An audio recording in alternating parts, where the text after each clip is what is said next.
ইউক্রেনের দক্ষিণে খারসন অঞ্চলে কৌশলগত নিপ্র নদীর উপকূলীয় অঞ্চল দখলে নিতে রুশ সেনাদের প্রচেষ্টা অব্যাহত। সর্বশক্তি দিয়ে অঞ্চলটির নিয়ন্ত্রণ ধরে রাখতে মরিয়া ইউক্রেনের সেনারাও। 2022 সালের ফেব্রুয়ারিতে ইউক্রেনের সামরিক অভিযান শুরুর পর মার্চে খারসন দখল করে রাশিয়া। একই বছরের নভেম্বরে ইউক্রেনের সেনারা অঞ্চলটি স্বাধীন করলেও তখন থেকেই প্রায় প্রতিদিন সেখানে হামলা চালিয়ে যাচ্ছে রুশ সেনারা। Заважає як-не-як форсування самого Дніпра, це не так злегка. যুদ্ধ শুরুর 3 বছর পর বর্তমান মার্কিন প্রেসিডেন্ট ডোনাল্ড ট্রাম্পের নেতৃত্বে ইউক্রেন রাশিয়ার অস্ত্রবিরতির সম্ভাবনা যেন একটু একটু করে আলোর মুখ দেখছে। কিন্তু সংঘাত কবলিত অঞ্চলগুলোতে সদা সতর্ক দুপক্ষের সেনারা। তা সত্ত্বেও রাশিয়ার ড্রোন হামলায় আবারও দুর্ঘটনার কবলে পরিত্যক্ত চেরনোবিল পারমাণবিক বিদ্যুৎ কেন্দ্র। 2000 সাল থেকে পুরোপুরি বাতিল বিদ্যুৎ কেন্দ্রটি থেকে পরিবেশ ও মানব স্বাস্থ্যের জন্য চরম বিপজ্জনক পারমাণবিক উপাদান নিঃসরণ ঠেকানোর লক্ষ্যে নির্মিত বদ্ধ অবকাঠামোতে ড্রোন হামলার তথ্য শুক্রবার নিশ্চিত করে প্রশাসন। এ দুর্ঘটনায় তেজস্ক্রিয়তা ছড়ানো শুরু হয়নি বলে আশ্বস্ত করেছে আন্তর্জাতিক পারমাণবিক শক্তি সংস্থা। Радіоактивних речовин, він вже перестав виконувати свою функцію в тому проєктному вигляді, але для того, щоб мінімізувати ці наслідки, які зараз ви бачите всі разом, ми будемо робити which is in and by itself a very serious thing, but of course we were able to determine that there had not been any compromise into the radiation area and there hasn't been any release.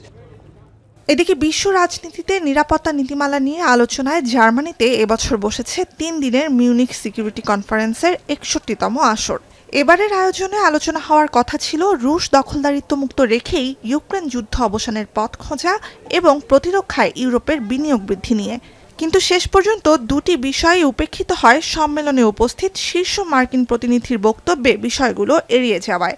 বিশ্ব রাজনীতিতে প্রতাপশালী যুক্তরাষ্ট্রের vice president JD ভ্যান্সের 20 মিনিটের পুরো বক্তব্যে ছিল যুক্তরাজ্য সহ দীর্ঘদিনের ইউরোপীয় মিত্রদের প্রতি আক্রমণ। ভ্যান্সের ভাষণ যে ইউরোপীয় প্রতিনিধিদের স্তম্ভিত করে দিয়েছিল, ভাষণের সময় হল জুড়ে থমথমে নীরবতা প্রমাণ করেছে সেটাই। যুক্তরাষ্ট্রের বিপরীতে ইউরোপের দেশগুলোতে শিথিল অভিবাসন নীতি, মৌলিক মূল্যবোধ, বিশেষ করে বাক স্বাধীনতায় ইউরোপ সবচেয়ে বড় হুমকি হয়ে উঠছে বলে সমালোচনা করেন ভ্যান্স, যা তীব্র প্রতিক্রিয়ার সৃষ্টি করে যুক্তরাষ্ট্রের ইউরোপীয় মিত্রদের মধ্যে।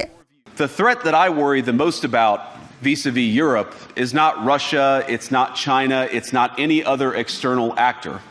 And what I worry about is the threat from within, the retreat of Europe from some of its most fundamental values, values shared with the United States of America. Wir kämpfen auch dafür, dass du gegen uns sein kannst. Das ist das Selbstverständnis der Bundeswehr und steht dafür auch für unsere Demokratie.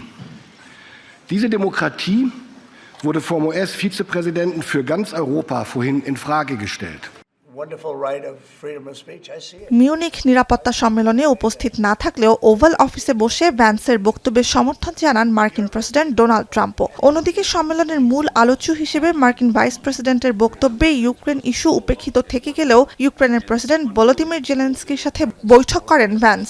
3 বছরের জড়তা ভেঙে রুশ president Vladimir পুতিনের সঙ্গে ট্রাম্পের 90 মিনিটের ফোনালাপের খবরে Munich নিরাপত্তা সম্মেলনে উপস্থিত প্রতিনিধিরা হতবাক হলেও ভ্যান্সের সাথে ইতিবাচক সুরে কথা বলার চেষ্টা করেন জেলেনস্কি। মার্কিন প্রতিরক্ষা জোট ন্যাটোতে কিয়েভের যোগ দেওয়ার স্বপ্ন ট্রাম্প প্রশাসন গুঁড়িয়ে দিলেও পরিবর্তিত পরিস্থিতিতে সৈন্য সংখ্যা দ্বিগুণ করতে চান বলে জানান ইউক্রেনের প্রেসিডেন্ট। নুজহাত কামাল, এখন বিশ্ব। শাইনি চুলে এখন হবে সব হেয়ারস্টাইল। সিল্কোর দ্বিগুণ শাইনি চুল প্রতিদিন।